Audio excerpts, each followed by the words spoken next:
All right, let's just jump right in. In the world of cybersecurity, it feels like we're just constantly under siege, right? It's a never-ending battle.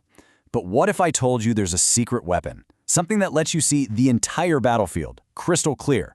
Well, that's exactly what we're talking about today, the strategic heat map.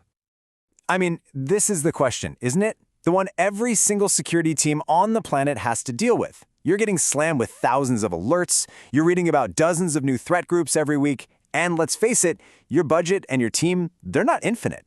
If you try to defend against everything, you end up defending against nothing. So where do you even start? And right here, this is the big mindset shift. The answer is to stop chasing every single blip on the radar. That's a losing game. Instead, we need to start thinking like a battlefield commander. We need a map that shows us exactly where the enemy is most likely to attack, and, just as important, where our own walls are crumbling. So that brings us right to our first big topic, what we're calling the prioritization problem. And honestly, this is the core challenge. The very reason the strategic map isn't just nice to have, it's absolutely essential for modern defense. And the tool we're going to use for this job? It's the MIT ATTACK Navigator. Now, you've probably heard of the ATTSEK framework, right? Think of it as this massive, globally recognized encyclopedia of pretty much every known tactic and technique hackers use. The Navigator is the free tool that lets us take that giant encyclopedia and turn it into our custom visual strategic map. It brings the data to life. All right, on to Section 2, mapping the threat landscape. First things first, you have to know your enemy. So we're going to use the Navigator to build a picture of how the adversaries that actually matter to you operate. And look, creating this threat heat map sounds complicated, but it's really just a four-step process. It's pretty straightforward. First, you pick the threat groups or the malicious software you're actually worried about. Then, you make what's called a layer for each of those in the tool. You give each layer a simple score, and then you just combine them. That's it. That combination is what creates those visual hotspots we're after. And this is what's so powerful about it, the flexibility.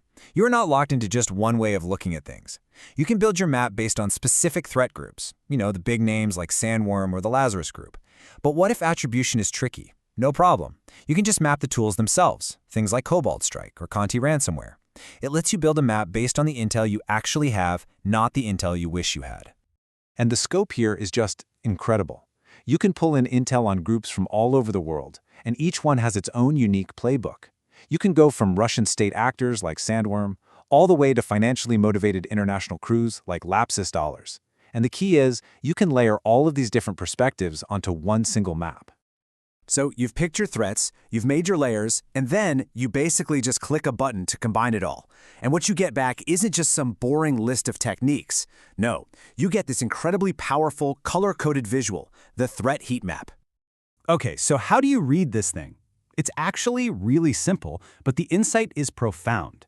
Basically, the hotter the color, the more overlap there is between the groups you chose. So let's say you mapped 6 different threat groups. A bright red cell with a score of 5, that means 5 out of those 6 groups are using that exact same technique. A green cell, on the other hand, maybe only one of them uses it.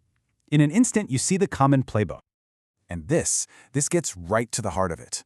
Those red high-score techniques, those are your highest-risk areas. Why? It's simple. They're the most popular, most common tools and tactics used by the very adversaries you're trying to defend against. This is the path of least resistance for them. It's where they are most likely to hit you. Okay, so we've mapped the enemy's playbook. We know their likely moves. But that is only half of the story, right? Now we have to turn the camera around. We need to look inward and map our own defenses. Let's stick with that battlefield analogy. It's time to map our own fortifications.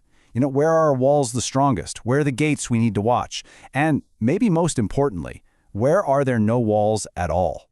And the great thing is, we use the exact same process. But this time, instead of picking threat actors, we pick the security controls we actually have in place. The ATT&C framework is smart enough to map common things like MFA or your antivirus to the specific attacker techniques they are designed to stop. So you just create a layer for each control you have working for you.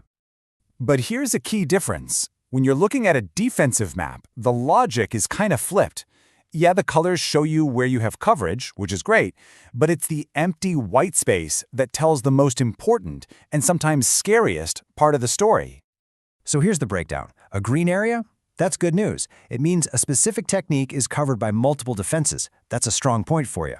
Red might mean it's only covered by one thing, so it's partially defended. But white? White is the danger zone. It means you have absolutely zero mitigations mapped to that technique. It's a total blind spot. And that is where you are completely exposed.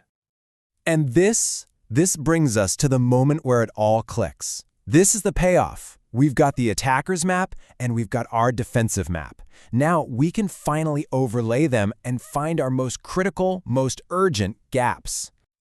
Just think about it like this. On one side, you've got the attacker hotspots, those red zones that show the most likely ways you'll be attacked.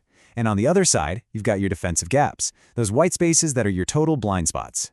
The real danger, well, it's where those two things overlap. So your top priority? It's not just any old weakness. It's the weakness that sits directly in the path of your most likely attacker. When you see a red hotspot from your threat map sitting right on top of a white blind spot from your defense map, that is a 5-alarm fire. That's the thing you fix right now. This incredibly powerful insight leads us right into our final section. How do we go from this map to taking real, concrete action? Because let's be clear, a heat map isn't just some pretty picture you file away in a report. It's a living, breathing document. It's a dynamic, data-driven plan that tells you exactly where to put your time, your money, and your team's effort to get the biggest bang for your buck in security. And you can use this map for so many things. Do you need to justify buying a new security tool? Show your boss the critical red-on-white gap that tool is going to close. Overwhelmed by patching? Just focus on the vulnerabilities that enable the techniques inside your hotspots. This thing guides everything, from tuning your CM rules to giving your leadership a clear, honest brief on your actual risk. It's as much a communication tool as it is a technical one. And just remember, the threat landscape is always changing. New actors show up, old ones learn new tricks. So this isn't a one-and-done project. The real power here comes from keeping this map alive, constantly updating it as the world changes, and making sure your defenses evolve right along with it. So the real question is, are you ready to start mapping your battlefield?